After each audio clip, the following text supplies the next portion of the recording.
All right, so we've got some drama going on in the world. Honestly, I think this is the coolest thing I've seen in maybe forever. So it's about GameStop, and you've probably seen them in the news and wondered what the heck is going on here? Why is everybody talking about GameStop and all these guys on Reddit? So there's a bunch of Redditors who are in a subreddit called Wall Street Bets. And this is just the most hilarious community you've ever seen. I just love these guys. They are definitely a culture all to their own. And so they love to just kind of have fun with the stock market. These, I think, are mostly younger people and some really smart people on there. And then there's just some folks that are just having fun. And it's a group. And I'll tell you what, I think that as time goes on, boy, these guys might end up controlling all of global finance because they're really smart. They're getting smarter. They're getting experience at this. And they work together. Some people say, oh my goodness, they're colluding. That's illegal. Well, that depends. Like, I don't think what they're doing is illegal. There may be some instances of people that are doing things that could be pursued by the SEC, but for the most part, no, what they're doing is perfectly legal. It's perfectly legal to say, I think this stock is great and I'm buying it. And that's mostly what they did. But what happened and why is this such a crazy, outrageous scenario right now? So let me start by explaining the concept of buying and selling short. Short. Okay, so let's start with buying and selling long. So if your position is long, then you open your position by buying a stock. Okay? So if you go and say, I want to buy one share of Microsoft stock, that is called opening a position. So you open your position by buying the stock and then you hold the stock and then you close your position by selling the stock. Okay? So let's say you buy one share of stock and the stock costs you $10. And just, this is a theoretical world where you can buy one share of stock for $10 and you don't have to worry about transaction fees or anything like that. So how much money can you lose by opening a position where you bought a stock for $10? Well, the worst thing that could happen there is that the stock could go to $0, right? And then you would lose $10. So that would be a bad position. When you closed your position, you'd be $10 to the bad, right? So that, I think, is what people mostly understand about the stock market, is that you can buy stocks and you sell stocks, and you try to buy low and sell high, or sell higher than what you bought. Now, there are other things involved. The stock could give you dividends, meaning that it pays you money just for owning the stock. And we'll set that aside. That's not really the type of trades that we're talking about here. And keep in mind, I'm being very simple about this. Now, that's a long position. Buying and selling stock is a long position. So this would be buying stock. This is what we call buying stock. All right. Now, in addition to a long position, you can take a short position. With a short position, boy, you're going to have to wrap your head around this. You open your position by selling the stock. How can you sell a stock if you don't own it? Well, I mean, in a way, you can buy a stock if you don't own it, right? So you can sell a stock if you don't own it. And what happens is your brokerage sets you up in an account that allows you to sell stock that you don't own. So what they do is they arrange to borrow this stock from someone else, or you can borrow it from them, all right? So when you sell this stock, let's say that this is a stock where it's one share of stock and it's $10. They actually give you $10. They give you $10 as if you owned the stock and sold it. So the thing is, though, as one of the conditions of being allowed to be a short seller is that whoever lets you do this basically says, look, we'll let you do this. We'll let you sell a stock you don't own. And then you can take that $10 and you can put that in your pocket like it's your own money. But you have to have enough stuff on our platform to prove to us that you can buy the stock back later. So keep in mind, they had to borrow this stock to let you to sell it, which means that when you go to close your position, you have to buy it. And so at your brokerage or whoever is allowing you to short sell, they are forcing you to keep enough assets on hand to prove that you can buy this stock back later. Okay, so they may give you $10, but you might be required to keep all $10 with them, and you might be required to add money to it. And if the stock issues a dividend, you have to pay that dividend, right? Basically, a short position is just the opposite of a long position. Anytime you would get money with a long position, you give money with a short position. Anytime you would give money with a long position, you get money in a short position. It's just the opposite of buying. The difference is, though, you have to have some type of margin or reserve requirement. So you need to keep money or assets in your account that always prove you can buy the stock you owe. All right, when you sell it, you start owing the stock. So you have to keep money in your account that proves that you can buy the stock back, right? Because you don't close your position until you buy the stock. So what happened here? Well, Gamestop, not really a great company, right? So Gamestop is an old brick and mortar store, and they do things like sell and rent video games on little discs, like DVDs and CD-shaped discs, optical media. And that's not really the way gaming is now. I mean, you can still buy games on discs, but a lot of games now you download them directly from the game manufacturer.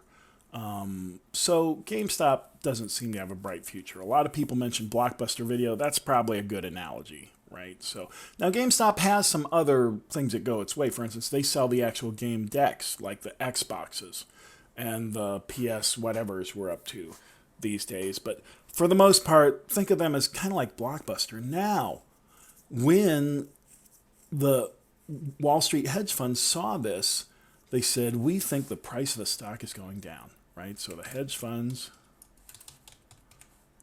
they think the price of the stock is going down. Now let's go back to our two types of trades again.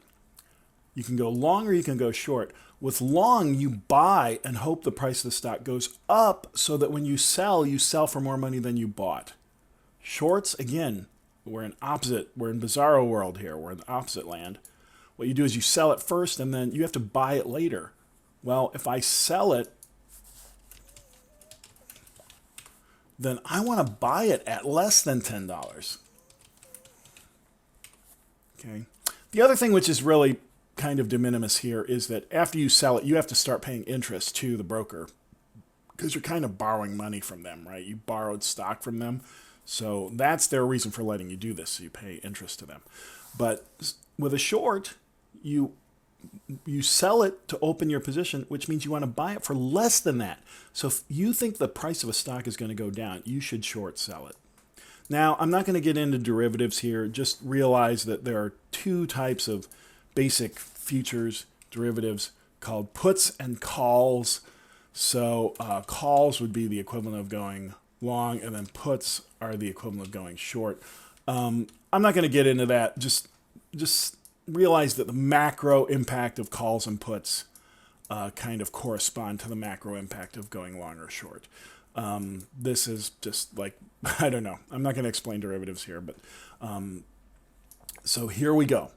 So the hedge funds think the price of the stock is going down. So the logical thing to do there is to sell short, right? So they're going to open a short position. Now, the other thing they can do is if they're really sure, they can issue a bunch of puts. These are called options, so they just sort of magnify the ability of your money to do work. But let's just say here, again, keep it simple. So they open short positions. They say, we think this is going to go down. We're going to sell a bunch of this stock. All right, now, when you buy a stock, you are actually influencing the price of that stock a teeny, teeny, tiny bit. When you buy a stock, you exert upward pressure on the price. Now, it's usually a very small amount, right? This is de minimis. As an individual buyer, you probably cannot buy enough stock to really exert much upward pressure on the price for very long. If you look at the way these tickers go, I mean, I have bought stock in the past, and I'm not a person of means at all. Just even buying a few shares, I mean, it'll bump the price of the stock up like, penny or two for a few seconds. And then the market sort of reaches an equilibrium again. Now, when you buy a stock, the opposite happens. Or I mean, when you sell a stock. When you sell a stock, the opposite happens and you exert downward pressure on the price. Huh? Right. So, I mean, yeah. So, when you short sell, that has the same impact as selling stocks. So, this buy has the same impact as this buy, and this sell has the same impact as this sell. So, when you open a long position, if you open a big enough one, you can cause the stock to go up in value. And when you open a short position, if you open a big enough one, you can cause the stock to go down in value. Hedge funds know this. They do this all the time. They'll open a short position, short a stock, and then what do? They issue a newsletter and they tell everybody, we're shorting this stock. And then other people go, ooh, well, the hedge fund must know more than I do, so I will short this stock too. So they kind of cause a little run on it, okay, not just by the publicity of it, but just the act of selling short causes the price to go down a little bit. So these guys start shorting, and then they think, boy, I mean, we've driven the price of this thing down. Was selling as low as, I don't know, $3 or so last year. So, and the more they short, the more that price will go down. There have been cases in the past where companies that might have been completely viable otherwise, the short sellers came in, they hammered the stock, and they made the price go down, down, down, down, down, down, down. If your price goes down too far, then you get delisted, meaning you can't be traded on the stock exchange anymore. You have to be traded on these other markets called like penny stock markets and pink sheets. And those are not very good. It makes it hard for you to borrow money. I mean, businesses regularly borrow money for things like just meeting payroll, right? So short sellers can kind of destroy an actual company that would have been viable otherwise. So they are hammering GameStop. They're thinking GameStop is just a dog. It's horrible. Now, there's a concept called shares available to trade. What does that mean? So there may be a large number of shares. So for a simple example, let's say that there's 100 shares. Obviously, very simplified example. Let's say that there's 100 shares available to trade in a stock. But what if the CEO, maybe he owns 5 of them, right? And then the CFO, he owns 3 of them, and the CTO owns 2 of them, etc. on down the line. And then maybe some are with large institutional investors, and maybe some are with very large shareholders. Very large shareholders are not allowed to just buy and sell the stock without letting people know. Because again, they can influence the price. By buying and selling, they can exert upward or downward pressure on the price. So if they were to sell and just dump their shares without giving anybody any notice, they could tank the price of a stock. So maybe large investors. Maybe they own, 40 shares. Okay, so that means that out of 100 shares total, there's really only 50 shares available to trade. Right? Because you add these things up and you get 50 shares. So 100 minus 50. So there's only 50 shares available to trade in this example. Okay, so some clever Redditor on Wall Street Bets said, oh my goodness, there are more open short positions than there are shares available to trade. So what this means is that here, these shorts have to close out their positions eventually. And they always have to keep enough money on hand to prove that they can close out their position. So if the price of this stock were to go up, what would happen is that the brokerage or whomever they executed the short sale for would say, hey, you had $10 and that was good, but now the stock is trading for $20. You need to give us another $10, or you need to close out your position. We're not going to let you just keep this position open if you don't have some type of funds on account, on deposit with us to prove that you can buy the stock. So basically what happens is that if the stock starts going up, the shorts are forced to do one of two things. They either have to, one, close their position, or two, add cash on deposit with the broker or whoever facilitated the short trade. So this guy says, well, if we can buy some of this stock, what does that do? It exerts upward pressure on price, right? If we start buying this stock, and this thing starts moving upward, then if it moves up a little bit, then the brokerages are going to force these guys to either close their position or add cash on deposit.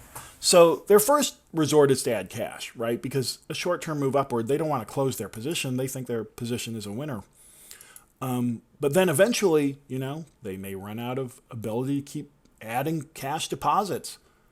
So then they're going to have to close their position. And remember, with a short sale, you close your position by buying the stock, right? And now, are you with me here? And when you buy a stock, what do? You exert upward pressure on the price. So the idea here is that the Redditors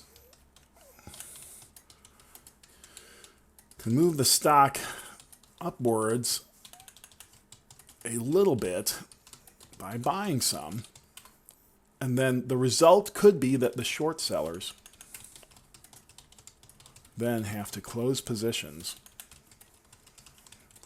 and buy lots of it. Okay, this is called a short squeeze. So, now, what happened here? So, this guy on Reddit, he posts his purchases. He actually purchased some calls. So he was going to bet for the price going up. He was just doing it with derivatives and options. And so he actually lost money on his trade for some time. And then what happened? This guy from a website called Chewy. Chewy is like a pet website where they sell dog food and dog bones and things like that. So the CEO of Chewy says, well, I like Gamestop. And he buys shares. And then he gets his executive team to buy shares. And then he starts saying, I think I can turn GameStop into the next Amazon.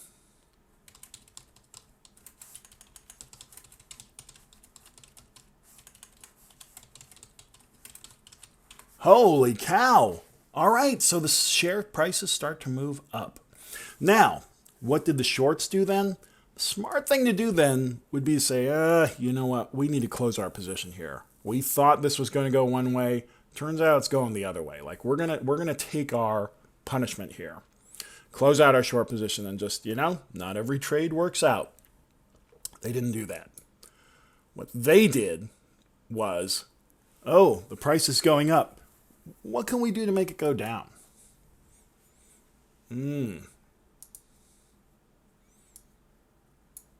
If they could sell stock, they could push the price of the stock down.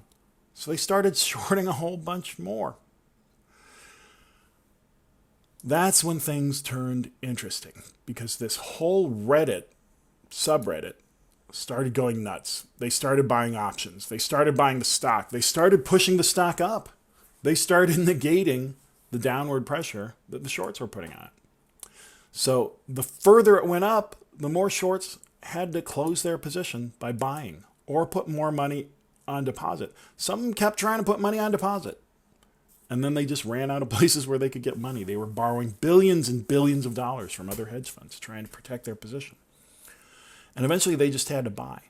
So, and when I say they had to buy, I mean they had to buy. They were required to close their position. Their broker was saying, close your position right now or put some more money on deposit.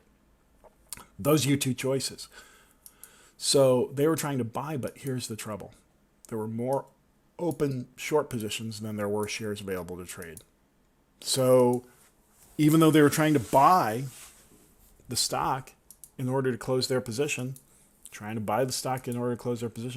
there weren't that many shares available for them to do it with. And the Redditors were all rallying themselves and saying, you know what, I'm holding on to this. I'm not selling my shares. I don't want the those guys to be able to close their position. I want the price to keep going up. They're required to buy. I mean, even if the price of this stock was $1 million a share, they'd still be required to buy. I mean, they'd probably declare bankruptcy instead, but. And so this battle went on. Then what happened? So this is a little dirty. So then Robinhood and several other exchanges. So it wasn't just Robinhood. And then several other exchanges. And these are large. They restricted trading so that you weren't allowed to buy any more stock, basically. So what they said was, we're only allowing people to close positions. We're not allowing anybody to open positions. Well, since people couldn't buy the shares of this thing, they basically could only sell it. Then that forced the price down. And CEO of Robinhood's been going around on a little apology tour. From what I can gather, the reason that they had to do this was in order to be a broker-dealer, you have to maintain reserve requirements, right? And these are required by regulators, financial regulators, the government. So you have to maintain reserve requirements, and they didn't have enough reserve requirements.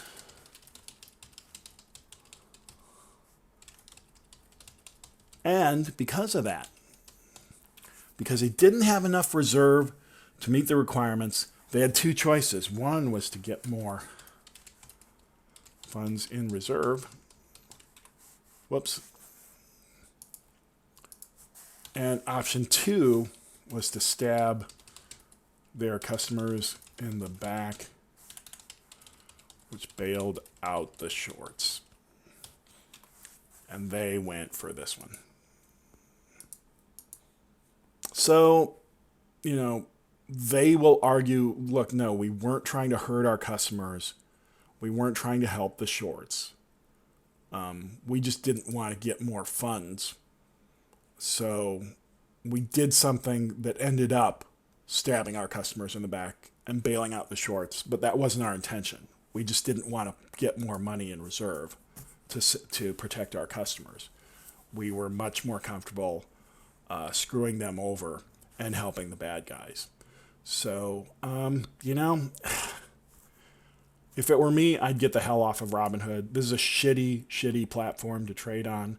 What Robinhood's deal is, they're free, right? No fees, no fee trades. But the way they do this is, before they execute your trade, they let Wall Street know what your trade is so that your trade comes in at a terrible price and other people are able to profit from it. So you're not going to get good prices on your trades with Robinhood.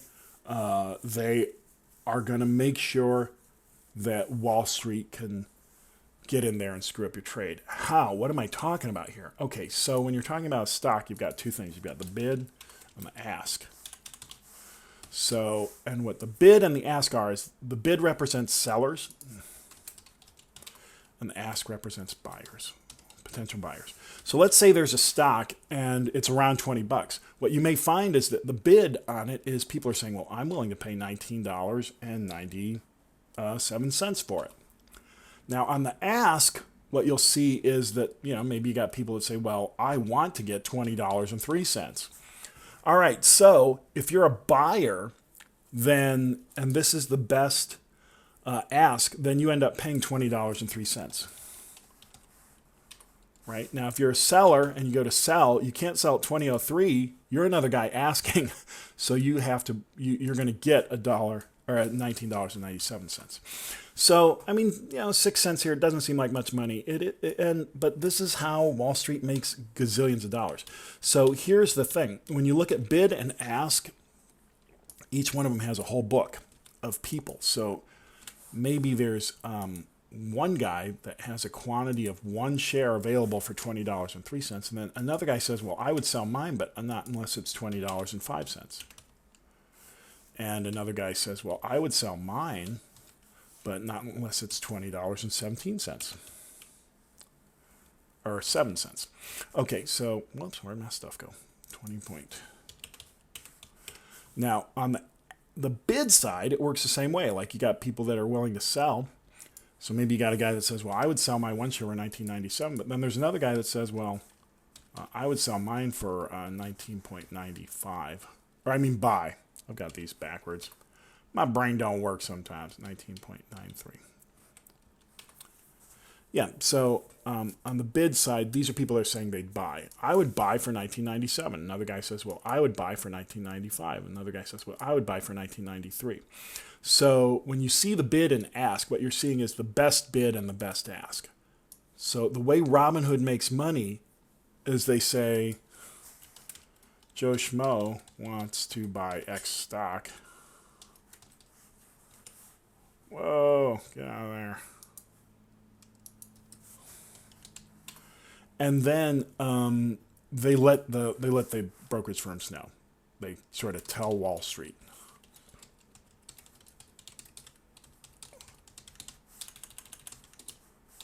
So what does this let Wall Street do? Joe Schmo wants to buy the stock. They say, all right, so then Wall Street, before you execute your trade, they go in and say, oh, well, ordinarily you would have gotten it for 20 or 3, but you know what? We're going to buy that. So Wall Street buys this, right? Or whomever Robinhood is working with. Basically, they're kind of conspiring. So they buy it for 20.03. So you have to pay the next one. You got to pay 20.05. So you end up paying an inflated price. This guy can turn around and sell it right to you, right? And he can turn an instantaneous profit without having to do anything. So that's basically the scheme there. I mean, you know, if you're dealing with small enough quantities, then it's kind of worth it because your fees would have been more than this. But as soon as you get in any kind of quantities at all, or when the difference between these starts getting large enough, then they're really nailing you as a buyer or seller on their platform. But for people just trading small amounts of stock, yeah, Wall Street's hosing you, but the amount is so small that you're probably better off than if you were on another platform and you were buying or trading. But the trouble is now, Robinhood goes down all the time.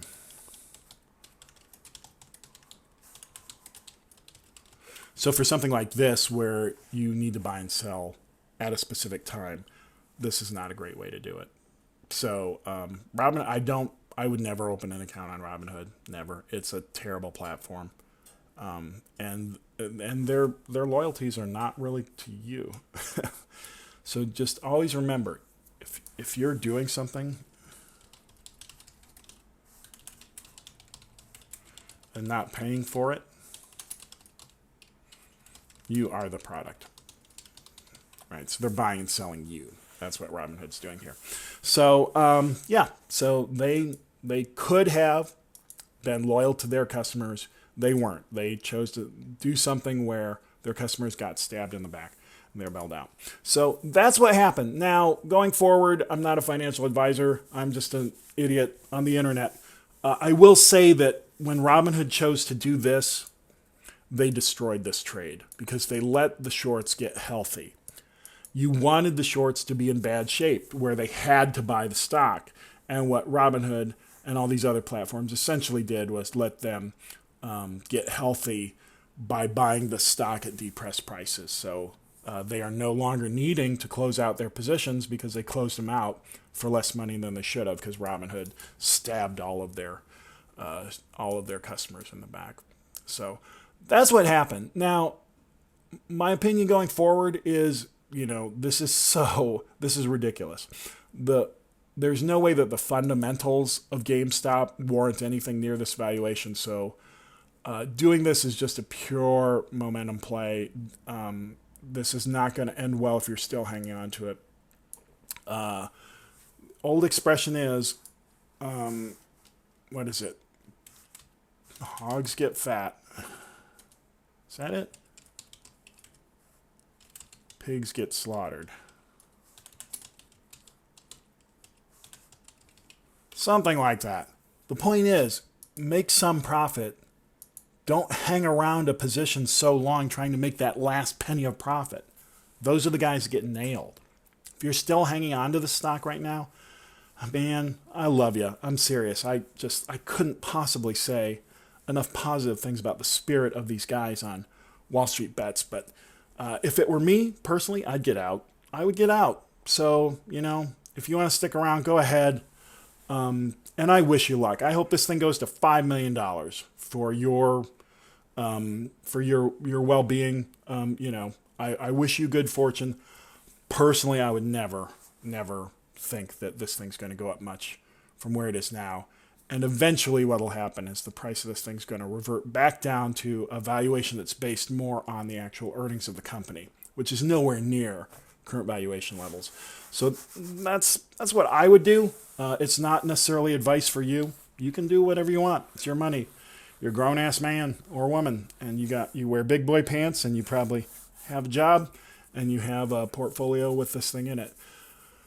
But right now, this is not investing. It's just gambling. So realize that you're gambling.